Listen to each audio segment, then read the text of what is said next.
नमस्कार साथियों, मैं आशीष आप सब लोगों का स्वागत करता हूं आपके अपने चैनल टारगेट स्टडी मंत्रा। तो चलिए दोस्तों, आज हम लोग देखेंगे CDP चाइल्ड डेवलपमेंट पेडागॉजी। तो दोस्तों, एक बार आप लोगों से कहना चाहता हूं कि जिन भी दोस्तों ने अभी तक हमारे चैनल को सब्सक्राइब नहीं किया है तो सब्सक्राइब करिए चैनल को दोस्तों, और बेल आइकन ज़रूर दबाइए दोस्तों। कोई भी सुझाव हो आप लोगों का तो दोस्तों कमेंट बॉक्स में ज़रूर दीजिए। वीडियो पसंद आए दोस्तों तो लाइक और शेयर ज़रूर करिए। चलिए दोस्तों, आगे बढ़ते हैं हम लोग पहले प्रश्न की तरफ। चलिए देखिए, पहला प्रश्न पढ़िए। What do you refer to the social difference in between men and women age. आप पुरुषों और महिलाओं के बीच के सामाजिक अंतर को क्या कहेंगे? कॉस्मोलॉजिकल अंतर डिफरेंस, कॉस्मोलॉजिकल अंतर, कल्चरल डिफरेंस, सांस्कृतिक अंतर, बायोलॉजिकल डिफरेंस, जैविक भेद, या फिर जेंडर डिफरेंस, लिंग भेद। तो क्या होगा दोस्तों? यहाँ पर देखिए पहले प्रश्न में दोस्तों, यहाँ पर देखिए यहाँ पर ना तो दोस्तों कॉस्मोलॉजिकल होगा और सांस्कृतिक उसे कहते हैं जिसे जैसे जेंडर वाइज जेंडर स्टीरियोटाइप, जैविक अंतर उसे होते हैं जो प्राकृतिक होता है। तो यहाँ पर दोस्तों क्या होगा? लिंग भेद। तो दोस्तों पहले का डी हो जाएगा। चलिए दोस्तों आगे बढ़ते हैं। चलिए दूसरे प्रश्न की तरफ देखिए दोस्तों। Equitable ratio of men and women represent, पुरुषों और महिलाओं के समान अनुपात का प्रतिनिधित्व करता है। डाइवर्सिटी इन कल्चर, संस्कृति में विविधता, डाइवर्सिटी ऑफ एजुकेशन, शिक्षा की विविधता, यूनिटी ऑफ डाइवर्सिटी, अनेकता में एकता, या फिर जेंडर डाइवर्सिटी, लैंगिक विविधता। तो दोस्तों क्या होगा? पुरुषों और महिलाओं के समान अनुपात का प्रतिनिधित्व कौन करता है? तो दोस्तों यहाँ पे हो जाएगा जेंडर, लैंगिक विविधता, जेंडर डाइवर्सिटी। तो दोस्तों दूसरे का भी हो जाएगा डी। चलिए दोस्तों आगे बढ़ते हैं तीसरे प्रश्न की तरफ। देखिए दोस्तों, if the student is unable to walk and talk properly, this is referred to ask. यदि छात्र ठीक से चलने और बात करने में असमर्थ है, मतलब छात्र चल नहीं पाता है ठीक से और बात भी नहीं कर पाता है ठीक से, असमर्थ है, तो इसे निम्न रूप में संदर्भित किया जाता है। फिजिकल डिसेबिलिटी, शारीरिक अक्षमता, आप लोग डिसेबिलिटी जानते होंगे। लर्निंग डिसेबिलिटी, सीखने अक्षमता, लोकोमोटर डिसेबिलिटी, लोकोमोटर क्षमता, या फिर मेंटल डिसेबिलिटी, मानसिक अक्षमता।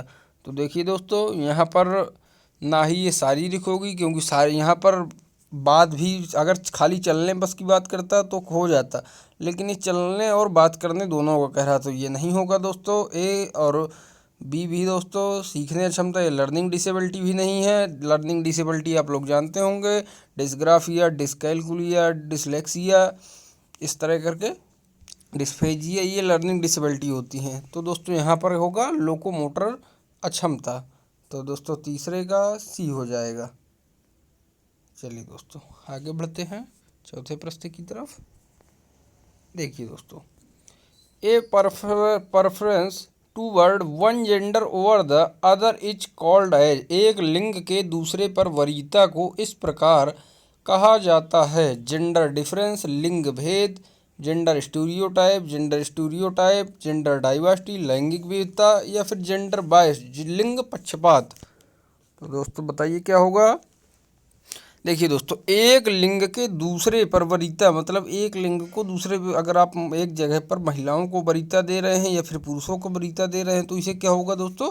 जेंडर बायस होगा दोस्तों, क्योंकि लिंग भेद यहाँ पर है नहीं। जेंडर स्टीरियोटाइप, मतलब जेंडर स्टीरियोटाइप को कहते हैं हम लोग लिंग रूढ़ वरीयता, जो हमारे समाज संस्कृति बनाती है। तो यहाँ पर दोस्तों चौथे का भी हो जाएगा डी। चलिए दोस्तों आगे बढ़ते हैं पांचवें प्रश्न की तरफ।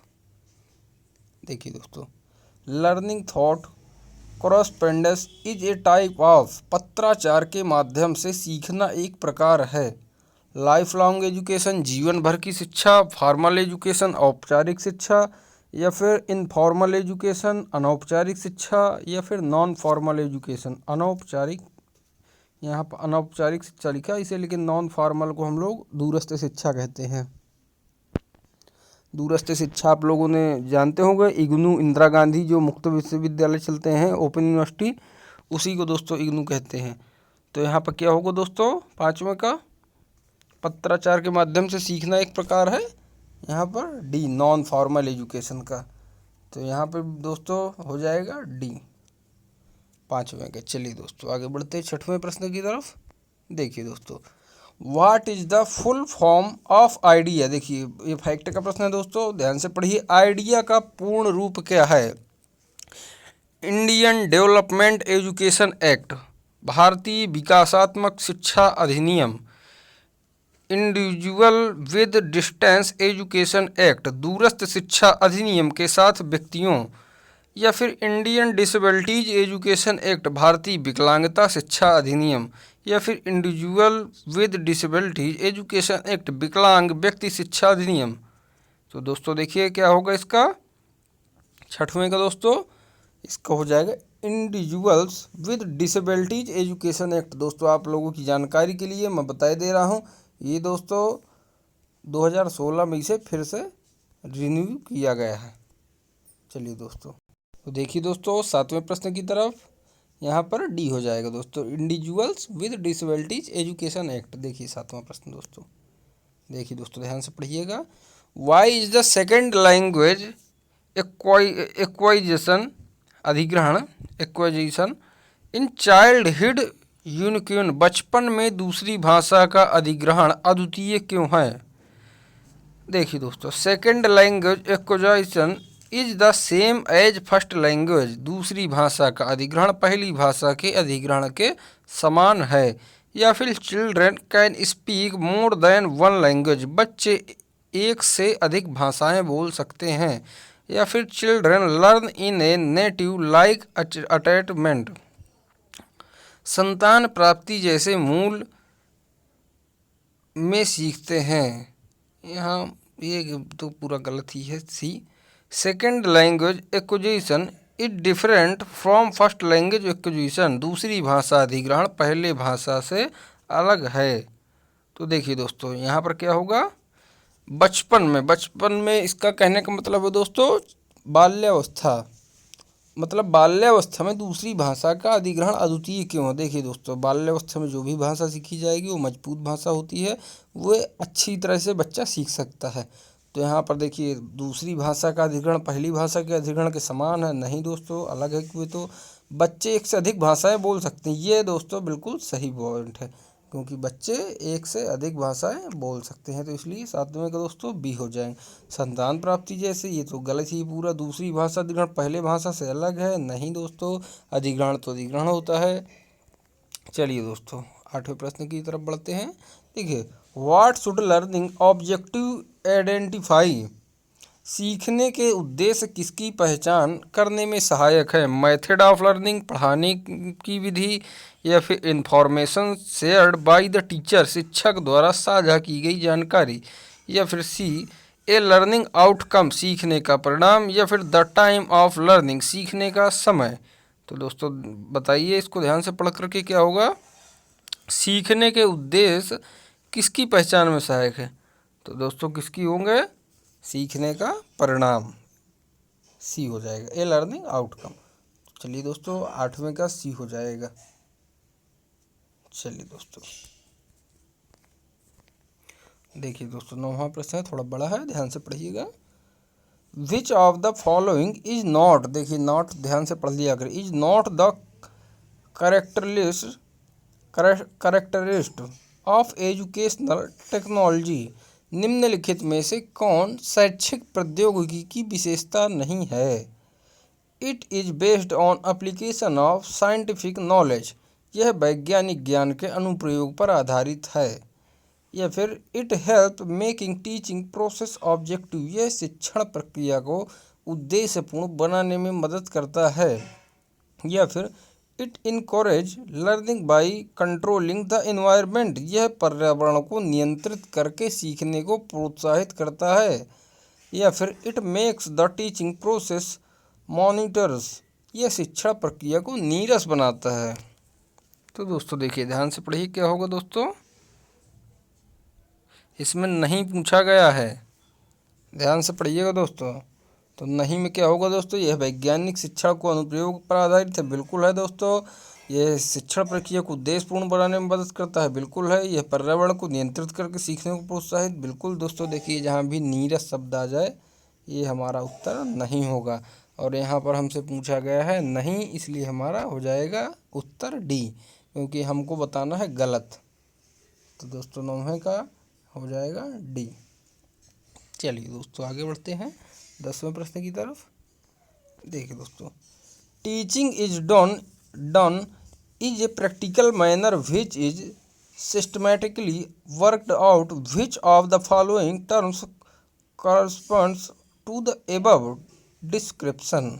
शिक्षण एक व्यवहारिक तरीके से किया जाता है जो व्यवस्थित रूप से काम करता है। निम्नलिखित में से कौन सा शब्द उपरोक्त विवरण से मेल खाता है? ड्रिल अप्रोच, ड्रिल दृष्टिकोण, इंसाइडमेंटल अप्रोच, आकस्मिक दृष्टिकोण, मीनिंगफुल अप्रोच, सार्थक दृष्टिकोण, या फिर सोशल अप्रोच, सामाजिक दृष्टिकोण। तो देखिए दोस्तों 10वें का आप लोग ध्यान पढ़िए क्या होगा, शिक्षण एक व्यवहारिक तरीके से किया जाता है। शिक्षण एक व्यवहारिक तरीके से किया जाता है जो व्यवस्थित रूप से काम करता है। निम्नलिखित में से कौन सा शब्द उपरोक्त से मेल खाता है? दोस्तों देखिए, इसका मतलब है जो शिक्षण व्यवहारिक तरीके से बच्चे को पढ़ाया गया हो वह दोस्तों मीनिंगफुल अप्रोच होगा, सी यहाँ पर। क्योंकि अगर सामाजिक होता तो वह अनौपचारिक होता, सार्थक रूप से नहीं पढ़ाया जाता, व्यवस्थित रूप से नहीं पढ़ाया जाता, इसलिए दोस्तों 10वें का सी हो जाएगा। चलिए दोस्तों बढ़ते हैं 11वें प्रश्न की तरफ। देखिए दोस्तों, how does technology help a teacher in improving teaching?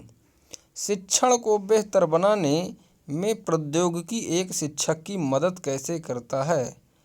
Communicating which parents, माता पिता के साथ संवाद, या फिर यूजिंग TLM इन लेसन, पाठों में TLM का उपयोग करना। Teaching material, teaching learning material, TLM का मतलब है। मेंटेनिंग स्टूडेंट रिकॉर्ड, छात्र रिकॉर्ड बनाए रखना, या फिर audio visual record and reflecting on teaching, audio visual recording और शिक्षण पर प्रतिबिंबित। तो देखिए दोस्तों क्या होगा, देखिए दोस्तों आप लोग सब लोग इसका उत्तर भी दे रहे होंगे, लेकिन 20 का उत्तर दोस्तों नहीं है, क्योंकि हम लोगों को क्या करना है, प्रौद्योगिकी एक शिक्षक की मदद कैसे करता है बेहतर बनाने की। हम लोग TLM का प्रयोग तो टार्च, वो चार्ट है, ग्लोब है, और कई माध्यमों से, ब्लैक बोर्ड है, सब टीचिंग मटेरियल टीचिंग TLM में ही तो आता है। श्याम पट है, चौक है, डस्टर, ये सब उसी में आता है। लेकिन दोस्तों यहाँ पर उत्तर होगा D, audio visual record and reflecting on teaching. तो इसलिए दोस्तों 11वें का डी हो जाएगा। चलिए दोस्तों 12वें प्रश्न की तरफ बढ़ते हैं। देखिए दोस्तों, what is the academic style of language expected in the classroom context? कक्षा के संदर्भ में भाषा की शैक्षणिक शैली क्या अपेक्षित है? देखिए दोस्तों, listening to the overload of information from the teacher, शिक्षक से जानकारी के अधिभार को सुनकर। Receiving the input given by the teacher in the classroom, शिक्षक द्वारा कक्षा में दिए गए इनपुट की समीक्षा करना। या फिर replying to the question asked in the class, कक्षा में पूछे गए प्रश्नों के उत्तर देना। या फिर interpersonal stance discussion and negotiation in the class, पारस्परिक रुख कक्षा में चर्चा और बातचीत।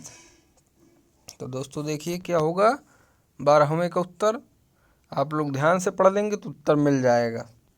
कक्षा के संदर्भ में भाषा की शैक्षणिक शैली क्या अपेक्षित है? देखिए दोस्तों, शिक्षक से जानकारी के अधिभार को सुनकर, ये देखिए निगेटिव बात है। शिक्षक द्वारा कक्षा में दिए गए इनपुट की समीक्षा करना, ये भी निगेटिव है। कक्षा में पूछे गए प्रश्नों के उत्तर देना, ये हो सकता था, लेकिन यहाँ पर दे दिया गया है इंटरपर्सनल स्टेंस पारस्परिक रुख कक्षा में चर्चा और बातचीत। ये दोस्तों बहुत ही पॉजिटिव पॉइंट है, इसलिए उसका उत्तर डी हो जाएगा दोस्तों। हमको क्योंकि बेस्ट आंसर चुनना होता है चार में से दो उत्तर आपको मैं बता दे रहा हूँ लगभग सही ही सही होते हैं, लेकिन हमको उन दो में से दो तो गलत होंगे अधिकतर, और दो आपको दो ही भ्रमित करेंगे चार में से, लेकिन हमको उन दो में से भी एक बेस्ट चुनना होता है, इसलिए बेस्ट हमारा डी है। चलिए दोस्तों आगे बढ़ते हैं। दोस्तों मैं एक बार फिर कहना चाहता हूँ आप लोगों से, जिन भी दोस्तों ने अभी तक चैनल को सब्सक्राइब नहीं किया दोस्तों सब्सक्राइब करिए और बेल आइकन ज़रूर दबाइए दोस्तों। और जिन भी दोस्तों को कोई सुझाव हो वे दोस्तों कमेंट बॉक्स में ज़रूर दीजिए। वीडियो अगर पसंद आए तो लाइक और शेयर ज़रूर करिए। चलिए दोस्तों 13वां प्रश्न पढ़ते हैं। What is the meaning of the Latin verb adolescere? Latin क्रिया, लैटिन भाषा एडोलसियर का क्या अर्थ है? एडोलसियर का अर्थ है एडोलसेंस, उसी से शब्द एडोलसियर से ही एडोलसेंस बना है दोस्तों, जिसे हम लोग हिंदी में किशोरावस्था कहते हैं। चलिए, कॉग्निटिव डेवलपमेंट इंटरटेनर्स किशोरों में संज्ञानात्मक विकास, अफेक्टिव डेवलपमेंट इन टीनेजर्स किशोरों में प्रभावी विकास, या फिर growing up in the right way सही तरीके से पढ़ रहा है, या फिर to grow to become mature विकसित होने के लिए, परिपक्व होने के लिए। देखिए दोस्तों हिंदी में थोड़ा ट्रांसलेशन में गड़बड़ हो सकता है, इसलिए ध्यान नहीं ज़्यादा देना है। चलिए दोस्तों तो क्या होगा, एडोलसियर का क्या अर्थ है दोस्तों? To grow to become mature, विकसित होने के, परिपक्व होने के लिए। तो दोस्तों देखिए 13वें का डी हो जाएगा उत्तर। चलिए दोस्तों आगे बढ़ते हैं 14वें प्रश्न की ओर। देखिए दोस्तों ये अच्छा प्रश्न है। Evaluation in the highest stage of the knowledge under which domain, मूल्यांकन किस पक्ष के तहत ज्ञान का उच्चतम स्तर है? देखिए दोस्तों किस पक्ष का है? कॉग्निटिव डोमेन संज्ञानात्मक पक्ष, स्किल डोमेन कौशल पक्ष, या फिर साइको मोटर डोमेन गत्यात्मक पक्ष, या फिर अफेक्टिव डोमेन संवेगात्मक पक्ष। तो क्या होगा दोस्तों? आप लोग जानते हैं जहाँ भी हमको कॉग्निटिव दिख जाएगा उससे पॉजिटिव कुछ होता नहीं है, इसलिए इसका उत्तर हो जाएगा दोस्तों ए 14वें का। चलिए दोस्तों 15वें प्रश्न की ओर बढ़ते हैं। देखिए दोस्तों, why is sex education not discussion encourage in our country? हमारे देश में लिंग यौन शिक्षा, सेक्स को हिंदी में यौन कहते हैं, यौन शिक्षा पर पर्याप्त चर्चा क्यों नहीं की जाती? नहीं पूछा गया दोस्तों, नहीं की जाती है। Discussing sex education in our country is a taboo not acceptable in our society. हमारे देश में यौन शिक्षा पर चर्चा करना एक निषेध है, हमारे समाज में स्वीकार्य नहीं है। या फिर इंडिविजुअल्स एवं 18 year of age need sex education not the below that stage. 18 वर्ष से अधिक आयु के व्यक्तियों को उस आयु से नीचे की यौन शिक्षा की आवश्यकता नहीं है। या फिर sex educational should not be discussed in teenage years, किशोर अवस्था में यौन शिक्षा पर चर्चा नहीं की जानी चाहिए। या फिर college is the correct platform for including sex education in our country. हमारे देश में यौन शिक्षा को शामिल करने के लिए कॉलेज सही मंच है। तो क्या होगा दोस्तों, हमारे देश में सेक्स शिक्षा, यौन शिक्षा पर पर्याप्त चर्चा क्यों नहीं की जाती? 18 वर्ष से अधिक आयु के व्यक्तियों को उस आयु से नीचे की यौन शिक्षा की आवश्यकता नहीं है। नहीं दोस्तों है आवश्यकता, इसलिए ये उत्तर हमारा नहीं होगा। किशोरावस्था में यौन शिक्षा पर चर्चा नहीं की जानी चाहिए, की जानी चाहिए दोस्तों।